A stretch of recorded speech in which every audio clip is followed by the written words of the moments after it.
Welcome to the Village Board Work Session for Monday, November 27th. It's 6:31 or so p.m., and we're here in the Village Hall Boardroom. Village Manager White. I know. Hang on just one second. We're missing our roll call person. I gave her the night off since we were hoping not going to be here very long. Okay, all right, well, So I'll do it. will you do roll call, please? Of course. Thank you. All right. Trustee Felino. Trustee Banoski. Present. Trustee Mishler. Here. Trustee Briggs. Here. Mayor Domeratz. Here. All right.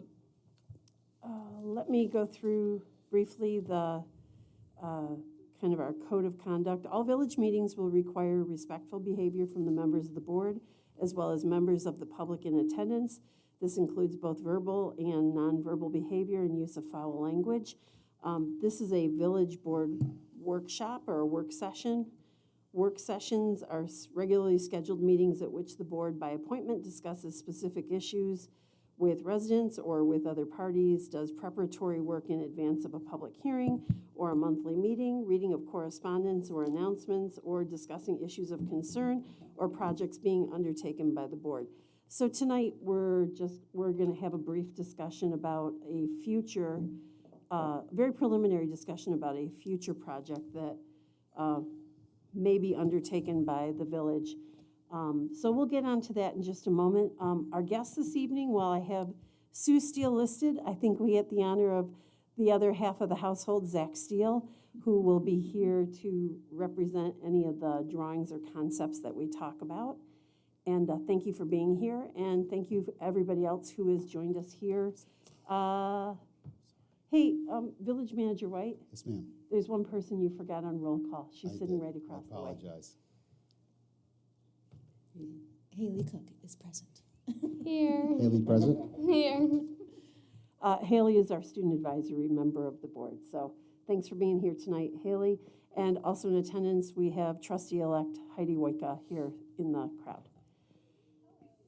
So let's get started with the item that's under new business, which is the Parse Barnum Pocket Park concept presentation. I will pass over to Village Manager White and take it from here.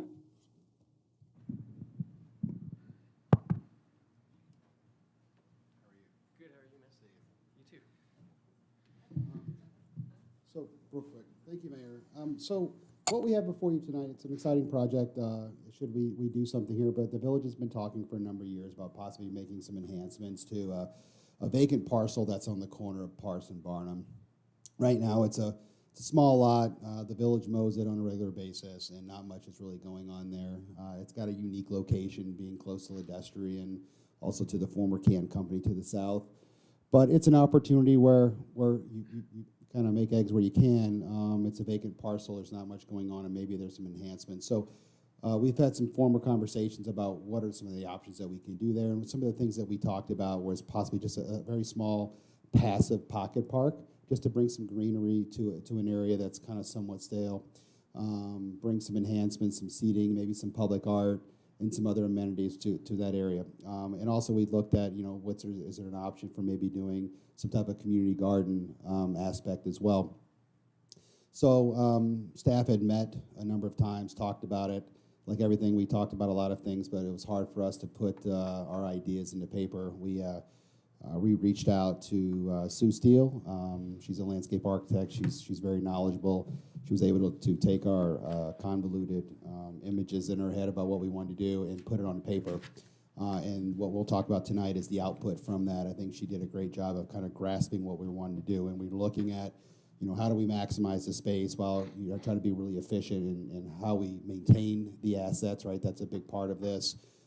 Finances obviously is a portion of that too. And then maximize the space for full benefit by the community, depending on which way the board wants to go. So we'll kind of go through this process and kind of talk about how we got where we're at. Sue did a very comprehensive review looking at the historical significance of it, what's going on there, what's the property been utilized for in the past, which it was a park in the past, and some other things. So, Zach? Thank you. Thank you for having us. Sue could not make it tonight. She's with her mother who's having surgery, so I'm pinch hitting. However, I am a landscape architect as well. We met in graduate school in 2003. So, and I work for her. She's the best boss in the world. I can't complain. Next slide, please. I'm not going to go through a lot of this. One thing I want to reiterate, and I'll just echo what's been said so far, is that these are concept drawings. These are not construction drawings. They're not blueprints to build anything. Oftentimes, we do this for a lot of parks or public spaces or campuses or things like this, where we need to come up with ideas that people can comment on. They can first get a first taste of what could possibly happen. That being said, we do base everything we do in reality. We're not drawing things that can't be done. You know, budget aside, or there's lots of things you can and cannot do with money. That being said, we don't do things that are impossible. We don't draw things that are impossible. So this can be a complicated slide. I'm not going to go through all this. It's basically a site analysis. When I say we do what's possible, is we take a really close look at the site. We look at what kind of trees are out there. We look at sun-shade patterns. We look at what kind of infrastructure and utilities are out there as much as we can with survey and things like that. We look at drainage patterns. You know, all these are kind of inputs that we put into a design.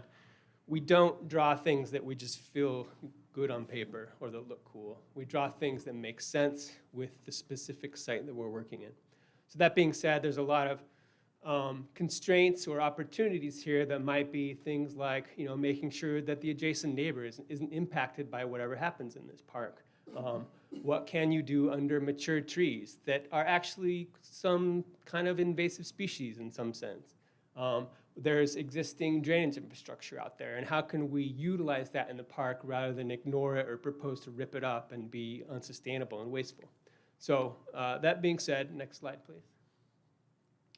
In that site analysis process, you know, we put together these diagrams and photographs to remind people of what's on this site. So these are existing photographs from the site, and my glasses aren't as strong as they used to be, but yeah.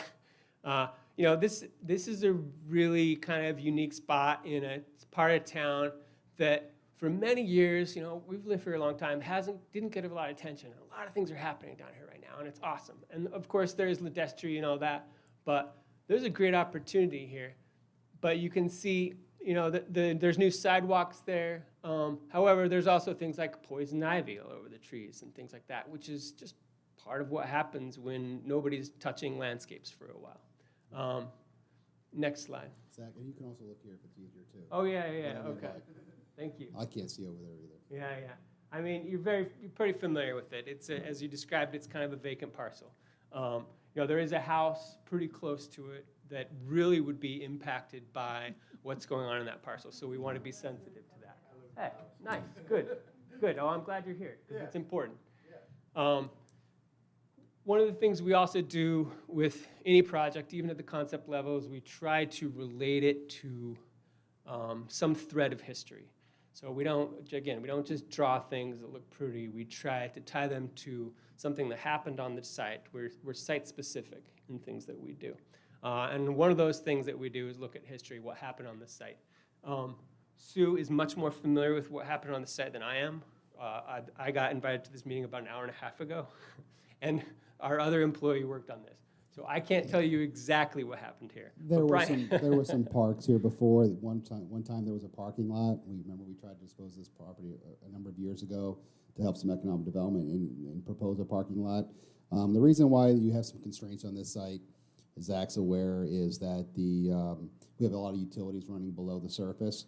So there needs to be something where should you have to access those utilities and do work, it can't be a building or something to prohibit that from happening. So doing something that is an earthen style enhancement or a parking lot where you can remove asphalt and get to it makes a lot of sense. And those are your limitations at the site, as the board is fully aware.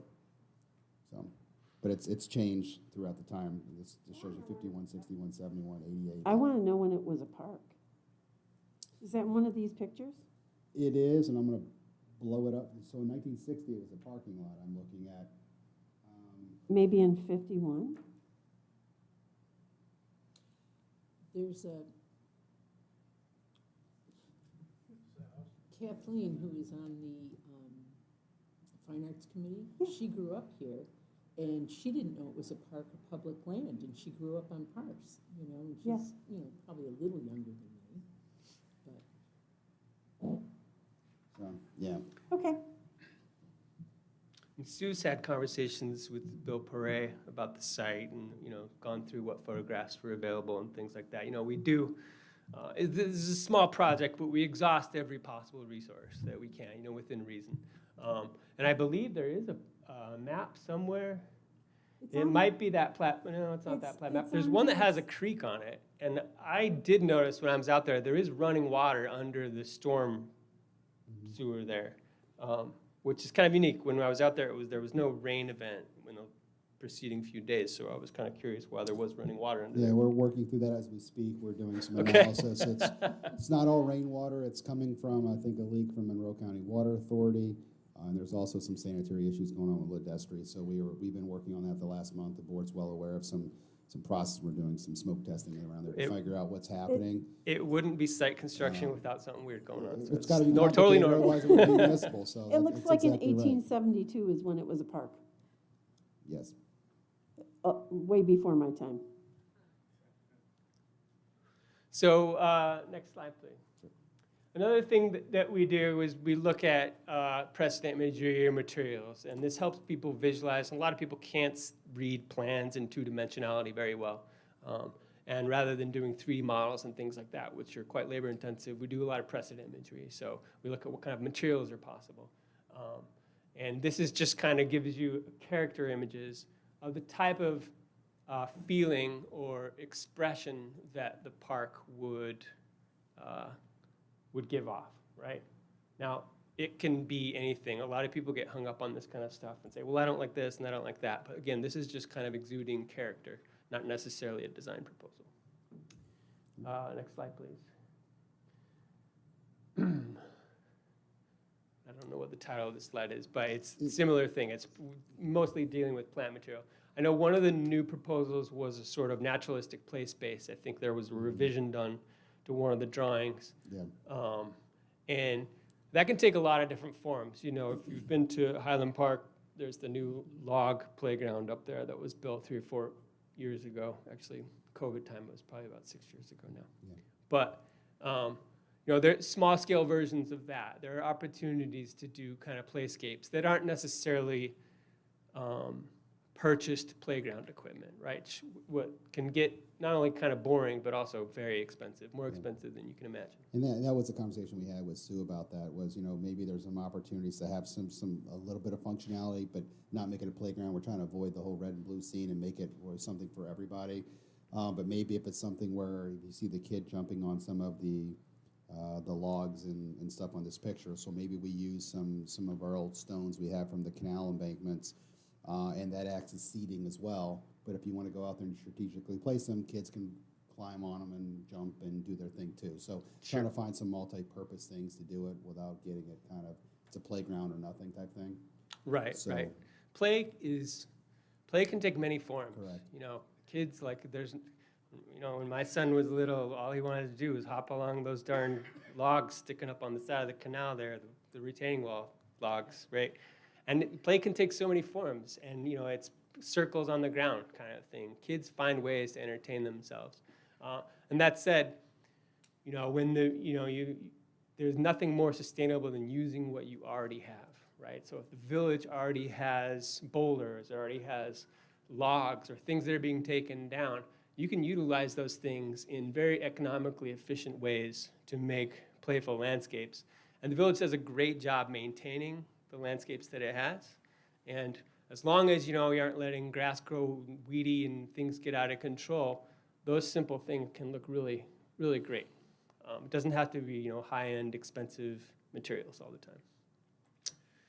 time. So there's two concepts here, and they diverge mainly in one is sort of a more passive park concept, meaning that it's a space generally where people can come and go as they please, and the other design is focused on doing a community garden, so which is more programmed, right? You know, the community garden in Potter, it's heavily programmed. People rent plots or whatever the system is over there, but that takes quite a bit more sort of behind-the-scenes programming and management than, say, a passive park space.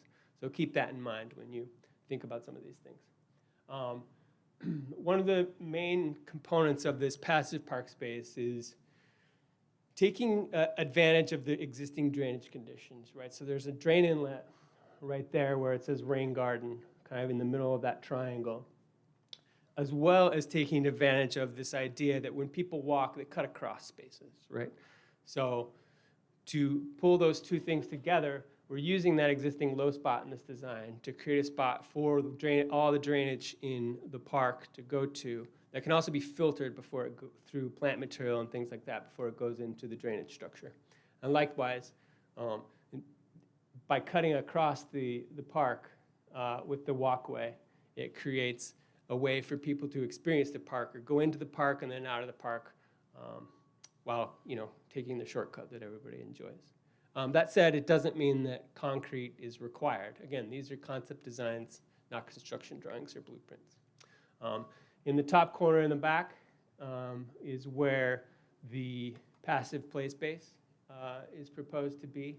And then most importantly, really, is just open lawn space that you can program yourself or sit in and enjoy the landscape around you that has some, what we call enclosure, right? So this feeling that you're not cut off from the world, but you're not facing traffic, you're not facing the asphalt. So you're tucked into the landscape, but not in a way that feels dangerous or anything like that, in a way that you're just feeling more separated from the asphalt and the cars and the street and that kind of thing. It's not super complicated here. One of the challenges is growing things under Norway maples. These trees along the fence line are quite large, and Norway maples are notoriously hard to grow anything under. And they are an invasive species. These ones are probably just self-grown through seeds. But other than that, the park has, it's empty and there's a lot of opportunity here. Are there any questions on this plan? Some of the things Would you recommend leaving the Norway maples or removing the Norway maples? Get that question a lot. And the answer is always, what work is it doing for you? Like, is it providing shade? Is the neighbor really like the trees? There's more nuanced answering that question than just bad or good. In my career, I've never planted a Norway maple. I've been doing this for 20 years almost. I've never planted one. However, I'm not going to every site saying you got to cut them all down, because they do work. They sequester carbon, they provide shade, they're comfortable. They cause other problems in the landscape. Depends on what your goals are. But for this application, not necessarily. And it's also something that can be incremental in time. You don't have to design the place in one shot. If you find that the Norway maples are causing a problem in the future, they can be taken down quite easily. The one thing I will say is that shade makes spaces comfortable for people, and so it's valuable. Trees are also not instant. Trees take 20 years before they really give you what you want, at least. So there's no better time to start doing that kind of stuff. If you want to create shade for the future in this park, there's no better time to start planting that tree that's going to create that future shade than as soon as possible. Some other great things about this drawing is that we're using those boulders around the edge of the lawn area, pardon me, to provide some kind of getting people out, but also just providing some nice, breakup of the grassy area and so forth. All these plantings that you see here that wrap all around and provide a buffer for the area, and also provides a really nice buffer to the east, along the residential property, and it's quite large. We talked to Sue about, these things are great, but what happens in the winter when things kind of die off and become dormant for a while? We'd like to start incorporating some evergreens that make sense, that look really good, that fit the right size, that have a lot of texture and so forth, so you have some greenery all season. New York's great, but in the wintertime for 6 months, it looks pretty rough and gray like Rochester does. So trying to put those throughout the village, but maybe incorporating some where you can. putting in some nice, maybe we go out and get some nicer, furniture that we got, some of the composite style material to put over there for people to utilize. Maybe in a fire pit or something like that. Zach talked about there's some really nice benches that are on that pedestrian walkway that people can sit and utilize the space.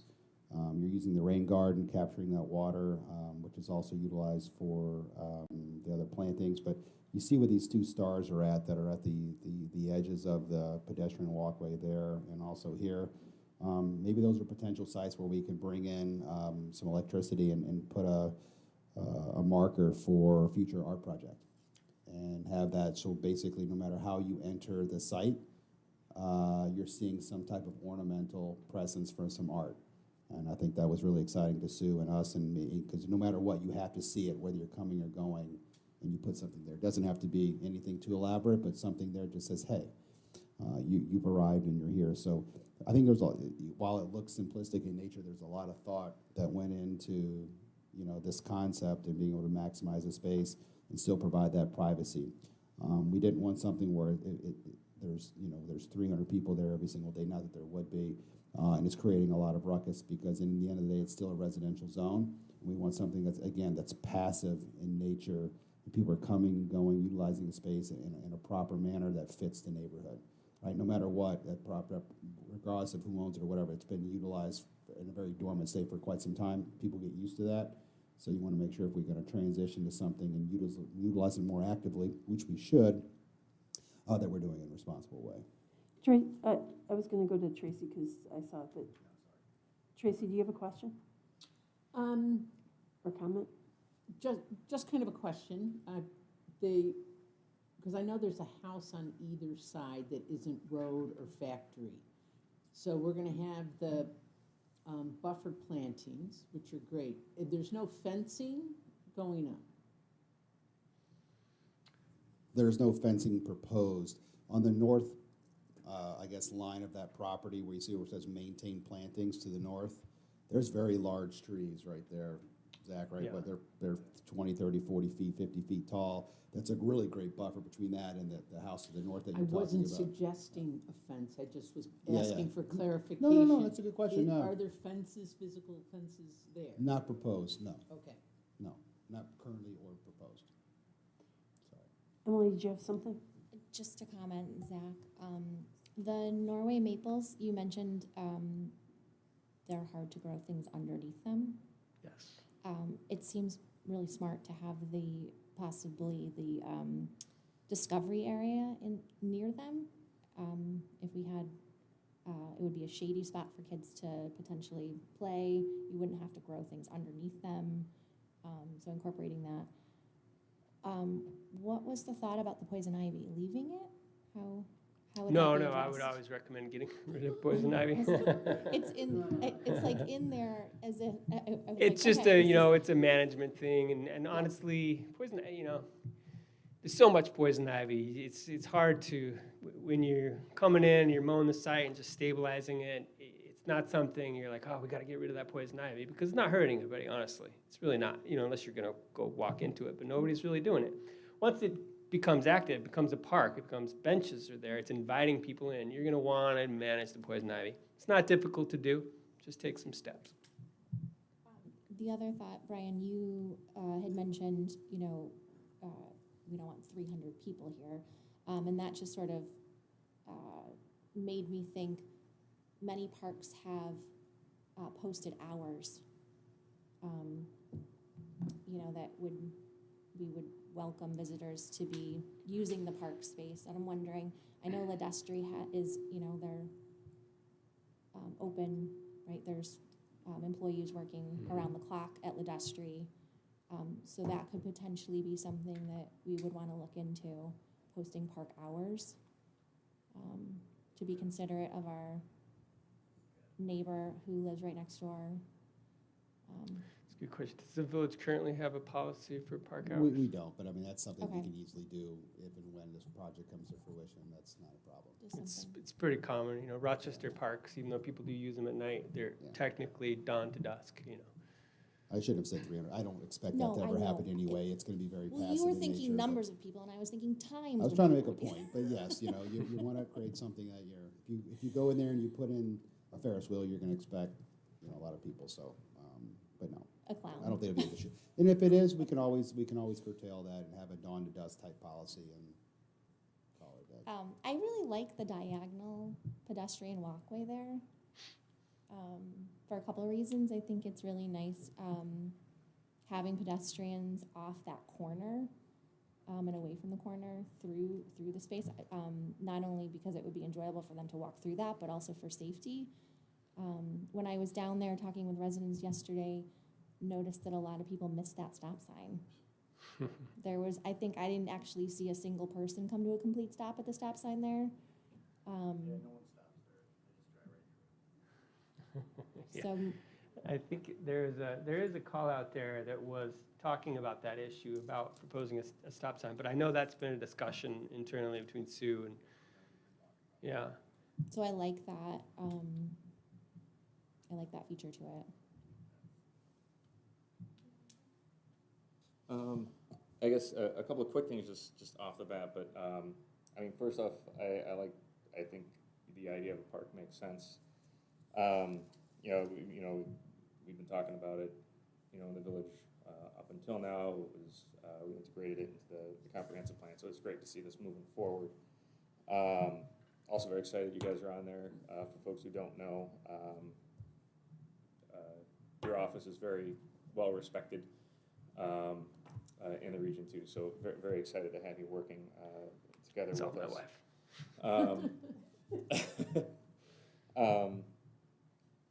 I do want to kind of wait till the end. I'll probably have maybe a few other questions, and I don't want to ask questions in case you're going to answer them later. But a few quick things that did pop into my mind is as we're starting to circle around different concepts here, the intent is for all plantings to be native species, right? Or We predominantly use native species. I just got off a presentation for an art museum in Utica where we're using 98% native species. Okay. And it wasn't asked for, it's just something we always promote. That being said, there are situations like trying to get things to grow under Norway maples where they're adapted plants, they're suited for that purpose. As long as they're not invasive, I would encourage people to use plants, even if they may not be native.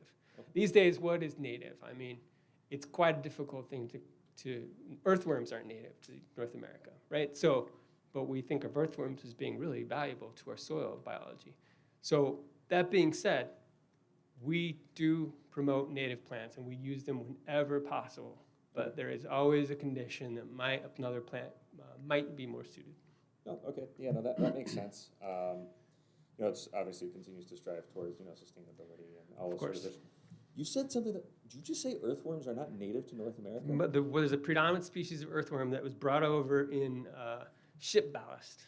And now it's invasive. Now it's one of the most common earthworms in North America. Yeah. Are you talking about the jumping ones? No, this is something that from the 1600s or 1500s. Because there are new invasive earthworms. There's always a new invasive something. Yes, Yes. I do not know that one. But They're like jumping earthworms. sounds frightening. They destroy the quality of the soil. For invasive species, other than the poison ivy, which can be controlled, it's still invasive, right? So, but there isn't like severe native species on this site already, which you see in a lot of landscapes that have kind of just been ignored for decades. You see a lot of that. And we're not seeing, there's the Japanese knotweed along portions of the canal that's just incredibly hard to control. And I mean, there are plants that you should be absolutely frightened of, and those where it's like, we can deal with it. None of the frightening plants are on this site. Sorry, that took me on a left turn. No problem. That's okay. Earthworms. As we get further into, I'm assuming there's conversations about what site lighting might be like at some point in the future. No, yes, no. This design doesn't incorporate incorporate any type of site lighting. I mean, if that's something the board really wants to do. Well, I'm not thinking anything like, just not so much decorative lighting or anything fancy like that, just something, you know, and similar to how we have lighting along the streets, just making sure that if we need to, you know, like folks who live nearby, or if we have somebody on patrol is able to observe without shining, you know, like direct lights into everybody's residences. That's kind of I know it might be more of an advanced question than where we're at right now. I just didn't know if that's. No, I mean, that's a totally valid question. And we used, so there's this concept called CPTED, and it's crime prevention through environmental design. And basically, you know, there's competing lighting interests, right? The neighbor doesn't want light shining in their window all night, Right. but the officer needs to be able to see into the park. So you do try to pay attention to it. That's kind of another step in the design process. But the first step in figuring that out would be like figuring out, do people want lighting in the park? Or rather, how much street lighting nearby is already doing work for us?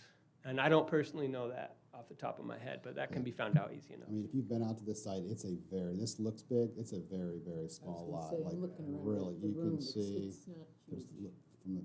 I've been out there at night, and you could, from the pedestrian lights to the street lighting that's on Parse, there's light out there. Right. Well, I just, you know, once Yeah, you no, put it's trees a- and they start oh, growing. yeah, oh, that 100%. shadow. It's a great question. I have the same question is, what kind of lighting does this incorporate? And I think that's a really good answer, is a really good answer to how much lighting is incorporated, is to, before we start going, do we need to incorporate Right. lighting, to go out and see what's there, because there is so much lighting already existing there. But if this moves forward, we'll take a look at that, and maybe it's something we put a nice pedestal light somewhere in there, just to kind of give some ambient light or something. So it's a good point, sure. Do you have anything And it else could you have a want? shield on it so that, you know, it's blocking light. Yeah, The like a light dark isn't skies type of trespassing off the thing, property yeah. line, yeah. I mean, not for now. Like I said, I want to kind of, because I know we have another one out there too, in case one of the. Well, Brian Julie, did a you- great presentation. Do you want a job? Well, I don't know if Julie still has maybe. I was just gonna ask Kaylee if she had any questions, and if she does, great. If she doesn't, that's okay too. I just had a thought. If people are going to be coming here and maybe they'll have lunch or whatever, I was wondering if there would be a trash bin so that there would be less litter and it would keep the park clean and. Yes. Good point. That's a great idea. They'll take that note to consider how to incorporate it when they get closer to whatever's gonna be there. Good idea. If that's it for this, for now, why don't we go ahead and move on to the next, concept plan? Oh, next slide, sorry.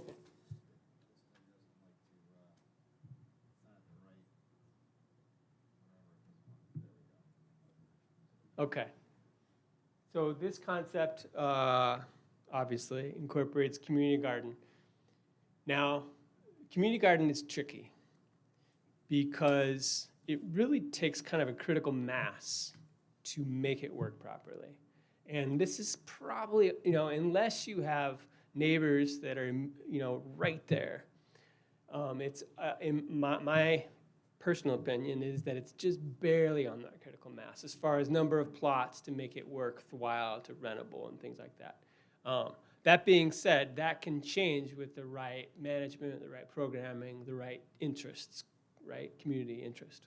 You know, it takes a little bit of scale up to make your community garden really worthwhile, like, right? So can you afford a tool shed when you can only rent 6 plots? You know what I mean? The economics and management doesn't balance out. That being said, it is right on the cusp of that, right? And it depends on what kind of plots are being rented. You know, if it's agricultural, you know, fruit, things like that, or if it's cut flowers or whatever. There's a lot of different types of community garden opportunities, especially these days. It doesn't have to be people who are trying to grow tomatoes or whatever. So in terms of the design, you know, this really uses that back half as the community garden space where plots can be rented. You know, these would be raised plots. We don't usually recommend in soil that is kind of an unknown situation or older parking lots were here. You're not going to plant in that soil. You're going to use raised soil beds. And then the front half of that parcel is used as kind of more of a community space. And it kind of functions as a small version of the passive park. But it's also a staging area or kind of a harvest festival area or a programmed area where people who use the community garden could also do other activities that are associated with the community garden. Community garden requires other types of management, deer and rabbit management, which can be really destructive to community gardens. Can be destructive to all landscapes, but particularly tasty foods. So this would require, fencing along the perimeter, ADA access. So, just people in wheelchairs, making sure that it's universally accessible for all people of all abilities, making sure those plots are wide enough, the gaps are wide enough that you can get spaces through. And the buffer plantings. So the buffer plantings are a lot smaller in this version just because of the area required that plantings take up to get a true buffer. You lose out on that efficiency of the community garden layout. There's a lot of sketch paper versions of this that I saw come through our office where, there's really great buffer, but there's only 4 rentable plots or thereabouts, or 4 raised beds, and the economics of that just doesn't work out. How are you gonna it means you need to have 4 really dedicated people. Because in a community garden, usually what happens is there's 33% of the people are really into it and do the whole thing, and the other 66% are kind of just along for the ride. And you have to think about that. It's a programming conundrum with community gardens. So that being said, if there was enough interest in the neighborhood, it's certainly viable. One of the things with the trees, they're not all Norway maples. I can't off the top of my head remember what type of trees those were in the back. You can do other things with those trees to make sure sunlight's getting down in there. You can prune trees up. You can limb them up, which basically increases the distance from the ground to the first limb or to the foliage so that sunlight's getting under it. And from what I recall, I think a lot of those are really low to the ground. There might even be a box elder there, which is just like, it grows like this, has lots of branches, and the branches just really low to the ground. So in any situation, to gain that area, you're going to want to probably prune those up a little bit. What else here? We're still taking advantage, so we're not removing the stormwater infrastructure. Again, there's a lot of utilities underground here. And then there's this stormwater inlet that's in that same position. So we're not eliminating it, we're just using it to manage stormwater flows. What else? There's a lot of kind of, as you know, probably if you're familiar, you've worked in the Potter Garden or any community garden, there's a lot of kind of utility space, maintenance space, and this kind of idea that you need a shed brings up lighting, right? Anytime you have a little shed out there, you need to have some sort of like little safety light or something that's just a little bit of crime prevention. Doesn't need to light things up, but it is pretty important to make that function. I don't know what else you got, Brian. No.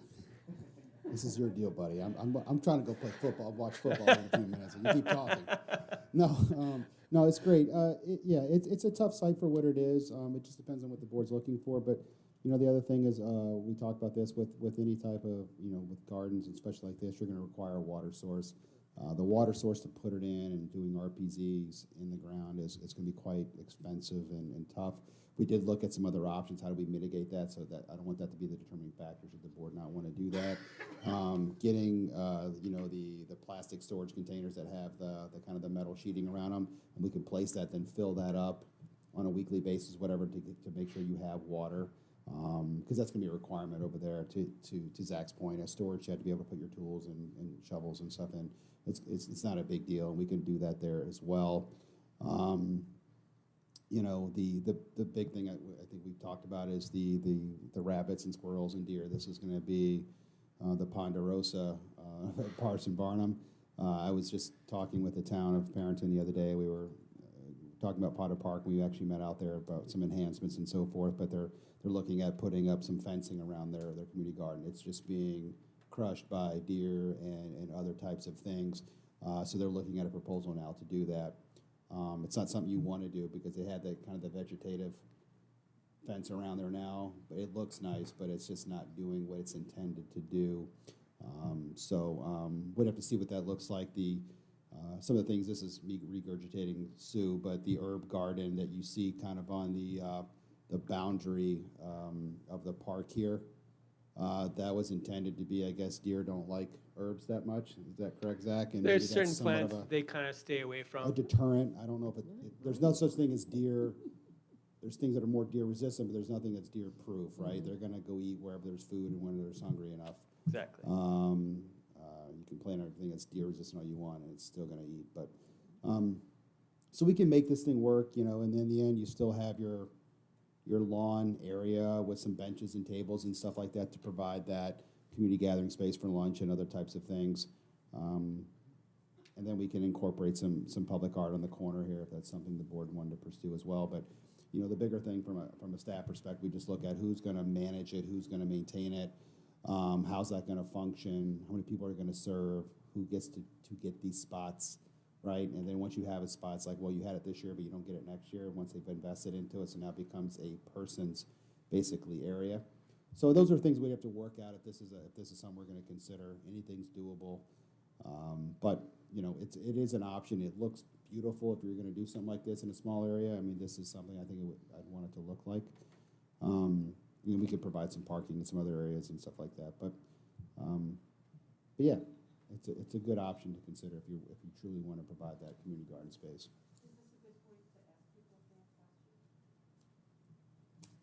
Or is this a good pausing idea, point yeah. for questions?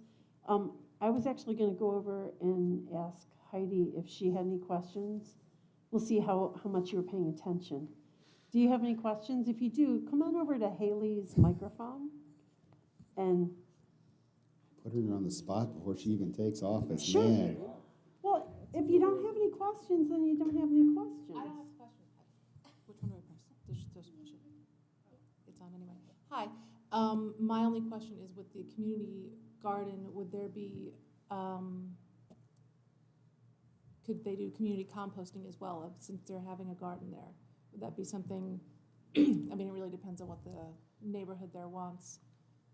But that's all I have. Like for drop off, Heidi? Is that what you're referring to? or? Either drop off for like the community composting or a composting bin type situation, whether it's a 3-bin system or like a vermicomposting situation for all of the whatever's Whatever coming out of that grows garden. and not used or picked or whatever. Doesn't Sure. grow. Yeah. Yeah. Any, Aside I from think that, anything like that's an option, if that's something you Yep. get. Sure. I know Haley had mentioned the trash can thing like that and recycling if it's a park. Or the other idea is maybe just make it LNT, like leave no trace, Mhm. like take out what you bring in. But I mean, if it's a green space, you're gonna have to put dog poop bags I out was there. going to say you will. I believe in leave no trace. It's a big thing in Adirondacks and mountains and stuff like that. You pick it all out, but most people don't believe in that. They leave everything. Yeah, I've seen it too, but definitely the dog bags would be my only suggestion. That's a good Otherwise, point. It I have no can questions. quickly be overrun by discourteous dog owners, for sure. You know, not overrun, but stunk up, I guess. It happens everywhere. Of course. Thanks, Heidi. Haley, anything that Heidi missed that you wanted to catch on to? Yeah, near the drop-off area where the herb garden where the herb border is, I would think that there would be a break where the drop-off is so that people could go straight from their cars into the garden instead of having to walk all the way around. Also, just at first glance, I do think that the area is a little small for a community garden, and I think if we want to do a community garden, we want to do it well. Also, just being mindful of the nearby residents, there's going to be a lot more people if there's a community garden rather than a passive park. So I think just like keeping that in mind and, you know, thinking about the people who are already there. Thank you. Do you have anything, Adam? No, I think, you know, some of these things are just ideas to maybe continue to poke at. As we were talking about some of the watering, I mean, if this is something that, you know, folks in the neighborhood are really interested in seeing, maybe, and this is where I'm a little out of practice, but any rainwater collection from that standpoint too might be able to help. But I know it's gonna, it takes a decent amount of surface area, right, to actually make it worth it. So I don't know, it might not work in this instance. But that was the only thing that popped in my brain.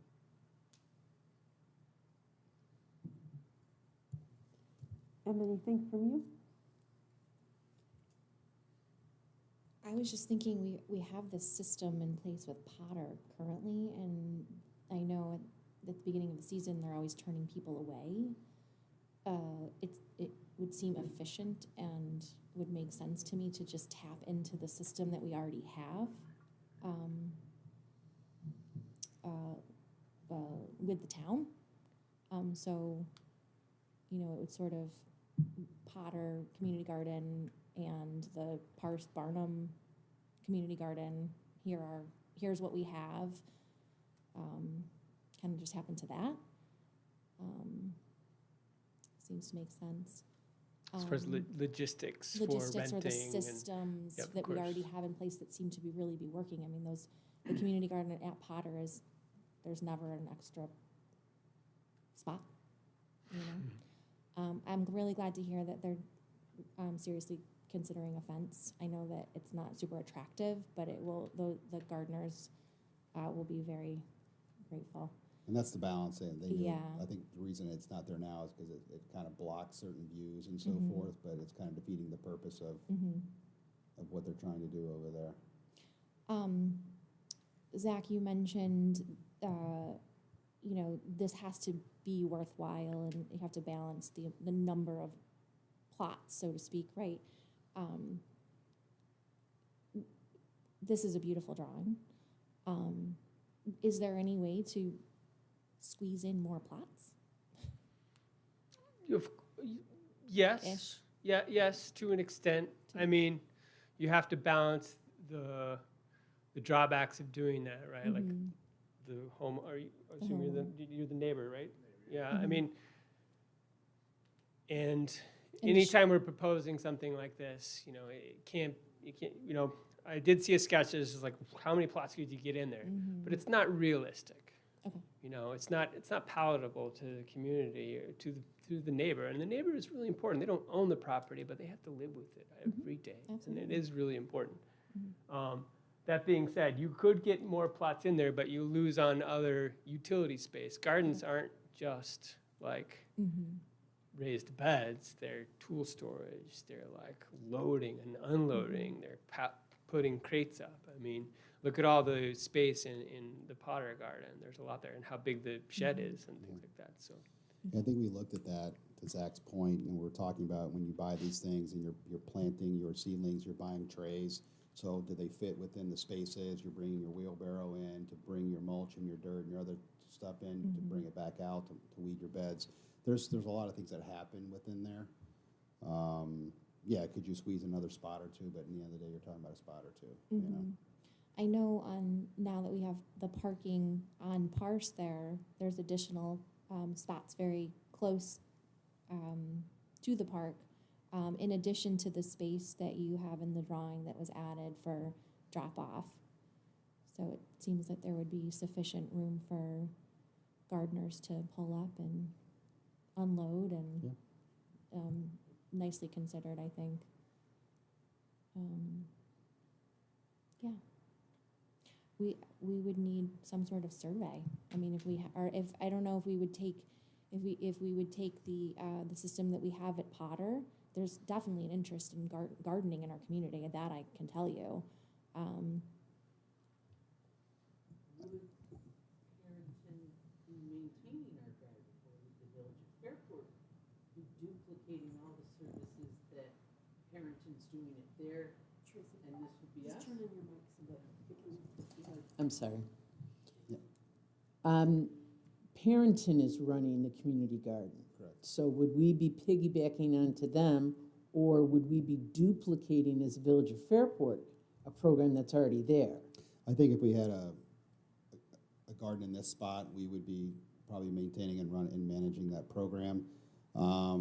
you know, if there's a desire by the board to maybe enhance or probably to see if we can expand the existing Potter Park area, more than happy to have a conversation with them. Again, we just met out with them a week or two to go kind of talk about, you know, the things that need to happen, the courts, trees need to be pruned, pickleball over tennis now. I mean, if you put more pickleball in, then the tennis people get upset. It's a no-win situation about how you do it, and it was amazing. Then, you know, pickleball allegedly makes more.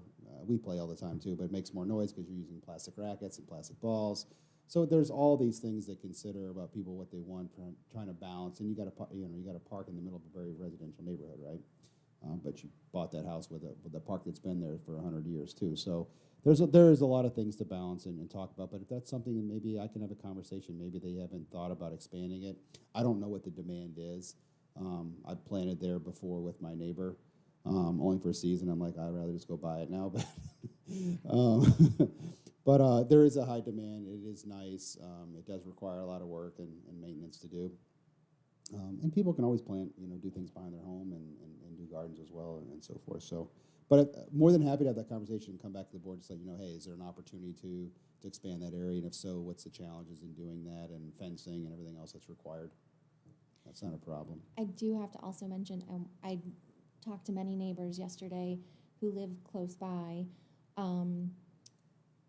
They would like to see a relationship maybe improved or encouraged between the village and Ledestri, with working with using that corner space for breaks for their employees, and how maybe that can be better improved upon. So maybe we can work with. We're aware of that. Yeah, We will. I'm sure it's an ongoing relationship building. We're prepared to have that It conversation. is ongoing. And I know we can do that. I know we can do that. Yeah. But it was mentioned at every house that Yep. I stopped heard at it as well. yesterday, that they Yeah. would like to see an improvement with the folks at Ledestri and their employees. I would agree with that. From everything to litter, like Haley mentioned, without even having to knock doors, to cigarette smoking, to just late night, because they're round the clock. So, actually, one of the residents that I spoke with yesterday thought that the community garden space would actually be a better use of space, because it would potentially give this space like an activity versus the passive piece they seem to think would actually encourage more of a behavior that you wouldn't want. So the community garden would have like a real reason, if you will. So it could potentially encourage more of the behavior that we do want and less the behavior that we don't want. Was, I thought, a wise thing one of the residents had mentioned. Sure, it's programming. It's a level of Programming, programming. A yep. passive park is self-programmed, basically. It's Yep. maintained and self-programmed, and Mhm. something like this is actively programmed, Yep. is what we would call it. But it takes like a community garden mayor, right? It takes somebody who knows what's going on there all the time, watches it all the time, is, you know, just taking care of it, directing everybody. You know, that takes a dedicated person. And, you know, many years ago, I was involved in creating Wide Water Gardens. It's a community garden near Cobbs Hill Park. And, you know, there was a core group of people who championed that. And they even bought land from the state. It was old freeway land for $1 and turned it into this community garden. But it was a very long process. And the garden's very successful because they were so invested into it. But they came in, they saw the land, they wanted to turn it into a garden. It wasn't kind of trying to figure out what the land should be. They knew it, they wanted it to be a garden. There was somebody there who was ready to dedicate their spare time to it. Anything further at this end? Are you okay for right now? Just to piggyback on what Emily said, what is the community engagement piece for that neighborhood in that area? Because that's essential too. So yeah, this is the first step, is really just talk about some concepts and what the board would like to see. You know, if it's something where, you know, you're not willing to really consider a community park, then I'm sorry, a community garden, then I wouldn't throw it out there if you're not willing to do it and maintain it. But regardless of whatever we do, we have some concepts here. If there's a certain path you'd like to move forward with more than the other, we can talk about that, but we fully intend to go out and talk with folks, do a survey, maybe have some folks come in and look at some of the maps and offer some comments, those types of things. We're prepared to do that. We actually already have our survey questions and other stuff ready to go. But what I don't want to do is put something out there if it's not a viable option that you're really willing to consider. Why put it out there, whet the appetite, and then we don't really have the ability to foster the plan. So this is where we wanted to start. See where the interest was and what you were thinking, and we can always adapt from that point. But regardless of the avenue in which the board would like to go, we'll do that piece of it. Trustee Briggs. Sorry, I was gonna say, I think if I could hop in real quick, piggyback off that too. I think for this, success means, meeting some of the goals that we've kind of put forward in the comp plan, but also, looking at what the neighborhood wants and needs. And these have been really great because it shows what fits, what doesn't fit, what works, what doesn't work. Because that's always sort of right at the beginning of the process. And there's ideas, all these cool things you could do, and then you realize how much space they take or how much little space they take. And oh, never mind then. And so I think it's this is really very cool to see because it gives us a chance to have that conversation and the conversation that we're having here. Being able to convey that to the community, get especially the folks in that neighborhood, to see what are they looking for, and maybe an opportunity for them to say, hey, these all look cool, but you forgot this one thing that we really all like. Sure. Obviously, there are certain things you can and can't do, right? We're saying that you probably can't do a playground because of all the things that you might have to be careful you don't hit when you go down. But maybe there is something that between all of us up here that we just haven't thought of. So I think including that, or an opportunity for the neighbors to point that out, would I think really make a success. So I think we're in a good spot to be able to do that. I'd like to. It'd be great to have that layer as part of the communication that we have. I don't know if that's part of the survey already. Maybe We'll develop it based on. They'll develop. I just wanted to get a chance to give some feedback. Yeah. Because sure. I gotta go. When's the next meeting about this? We don't have it, but we'll make sure that it's publicized. All right, But but I gotta go. thank you for Everything coming. sounds great. Everything sounds great. I just wanna be back for the next one.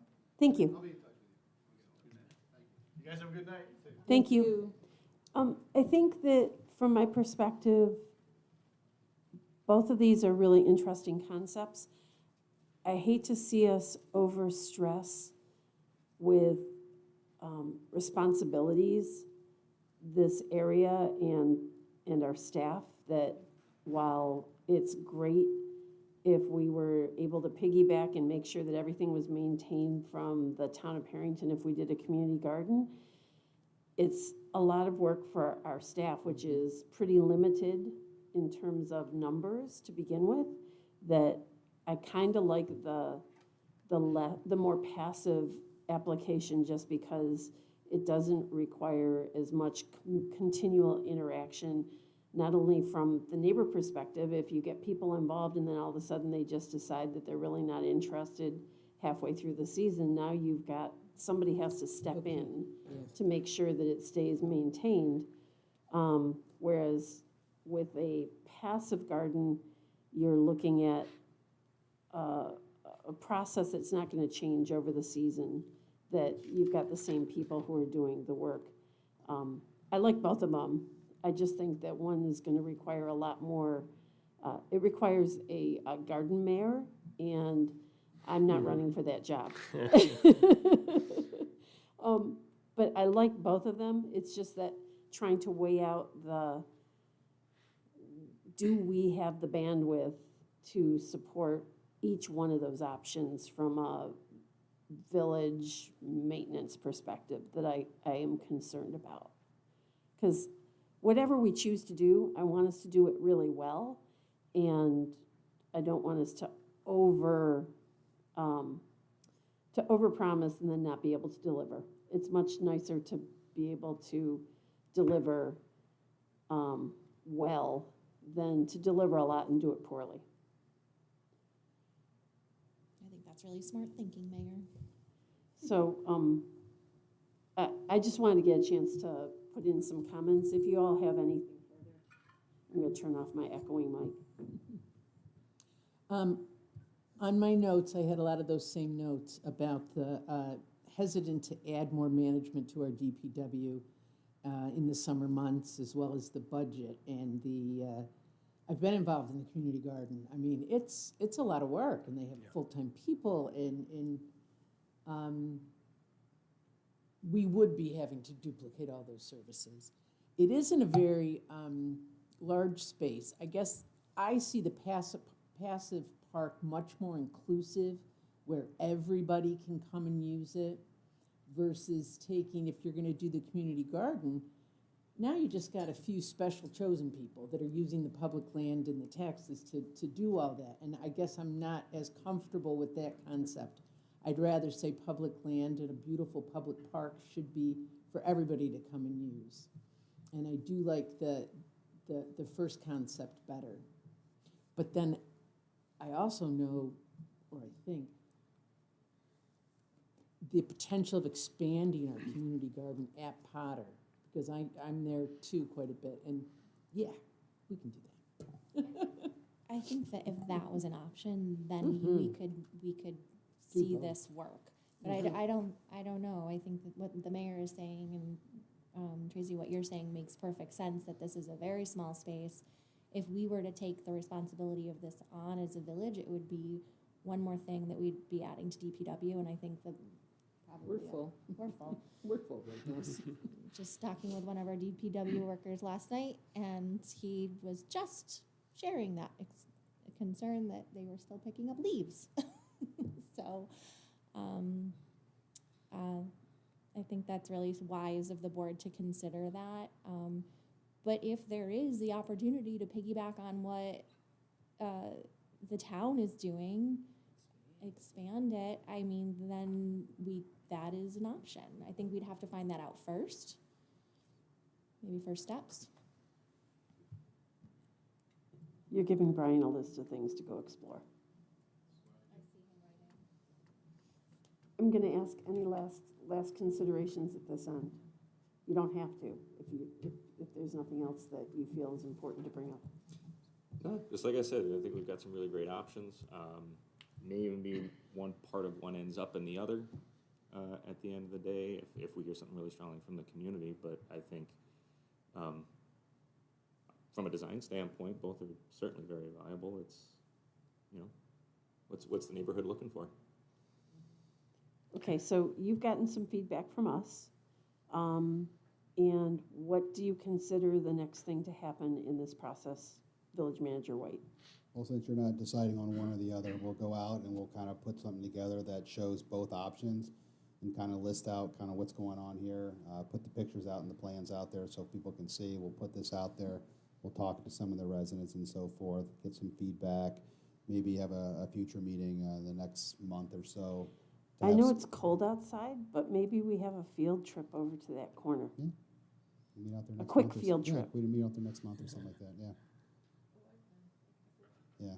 It's astonishing. So when I looked at these, I'm like, man, look at all this space. We got all this stuff. You get out there, that lawn area that we're talking about, you can weed eat it. It's gonna be small, but that's okay, right? That's okay.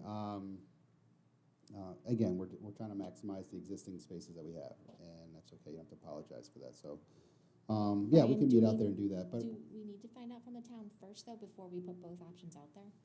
well, even if That was they my even if question, they too. say we can't expand, would you really do that for the eight planning spots? Well, that's what I'm saying. So if towns comes back and says Yeah. we can't do this, then I don't think we should put both options out there.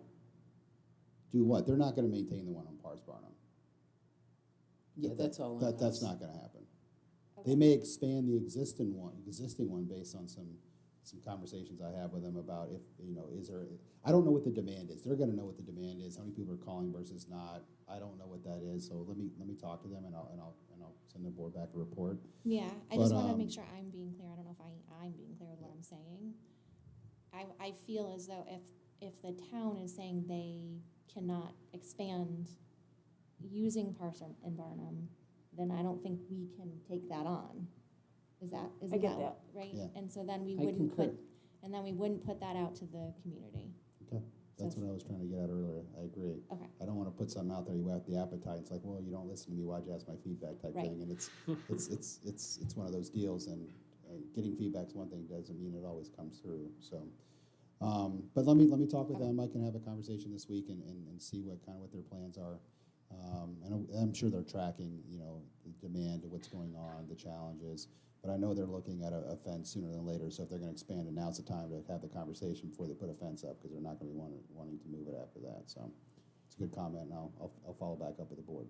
Do you think this is something that we would revisit at our January work session meeting? Because I don't believe we're having a work session in December. I don't know, we can always have a quick meeting for half an hour, anytime between now and the end of the year or whatever, based on what needs are. I don't want this to sit out there too long. We want to be able to maybe, depending on the scope and what we do, maybe it's something we can do in the spring and work into the schedule and do some of the work in-house and so forth. Okay, so what I'm trying to nail down is what is the next step in this process? You're gonna go out and ask some questions of the town of Perrington, Correct.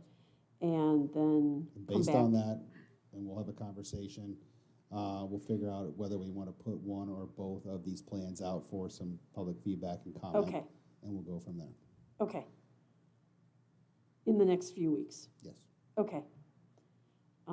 Thanks, I'm And just, then at some point, we're gonna revise the plan based on the comment. Correct. One of the plans, a preferred plan. That's correct. Yeah. At this concept level, to make Okay. it reflect, if there's something that the community really wants that isn't in Correct. a plan, to make sure that it reflects what the Yeah, community there may be wants. some great ideas, whatever stuff we put out there are possible options that we can manage and facilitate and afford. I'm sure there's gonna be some great ideas that come from the public about, you know, hey, what about this, what about that? And we'll see what we can do. Be great.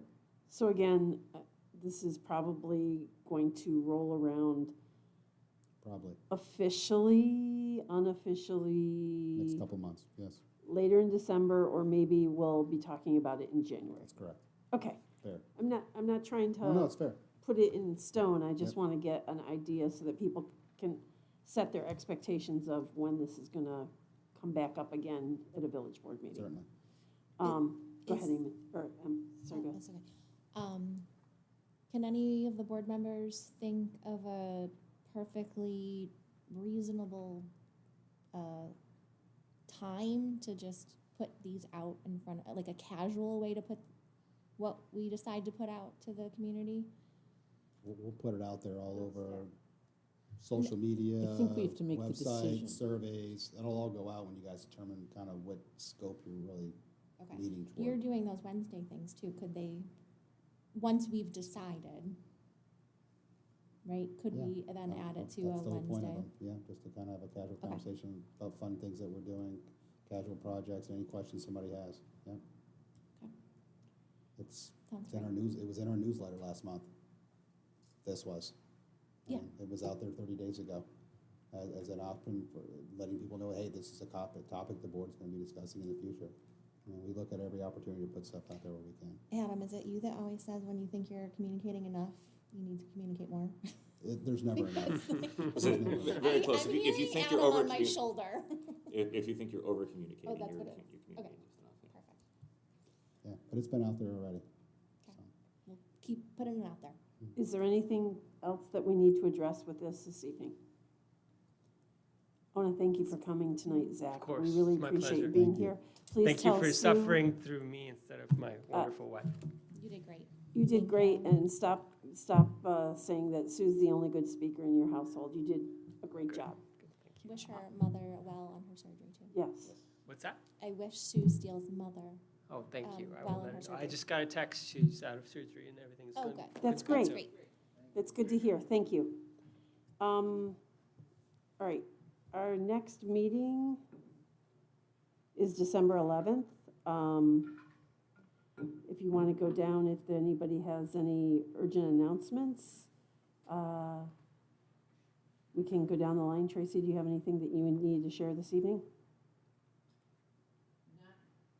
Not that hasn't already been shared on social media, but we do have Home for the Holidays this weekend on Saturday and Sunday. That's great. Just a shout out to our fire department for their quick response on, was it Saturday morning. Saturday morning, thank you, to that fire on Lewis Street. So thank you to all of them. Mhm. Kind of just piggybacking on that, you know, it always seems around this time, up until December 23rd, you always hear something in the news. So, you know, whatever you can do, make sure that you're following all the right safe guidelines.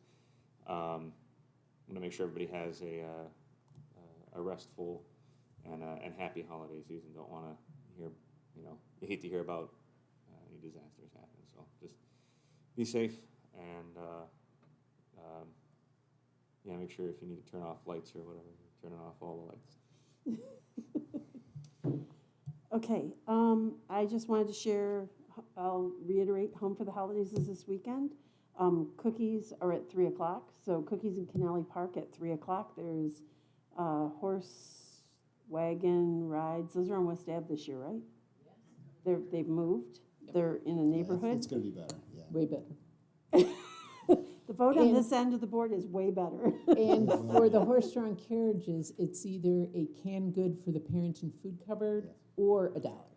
So Okay. got a plug out there for the food cupboard again. And I will put a very early plug out there on Wednesday, December 13th at 5:30. We'll be doing the menorah lighting in front of Village Hall, so I hope everyone who would like to can attend. It's usually pretty fun. There's some songs, and Rabbi Yitzi Hein, who comes and does the menorah lighting, always brings food with him, which there's always leftovers, so he brings great cookies. And he does. He has a good message. So with that, I think that was everything from our agenda tonight. Our next meeting is December 11th at 6:30 p.m. in the Village Boardroom here at Village Hall. And I would like a motion to adjourn So moved.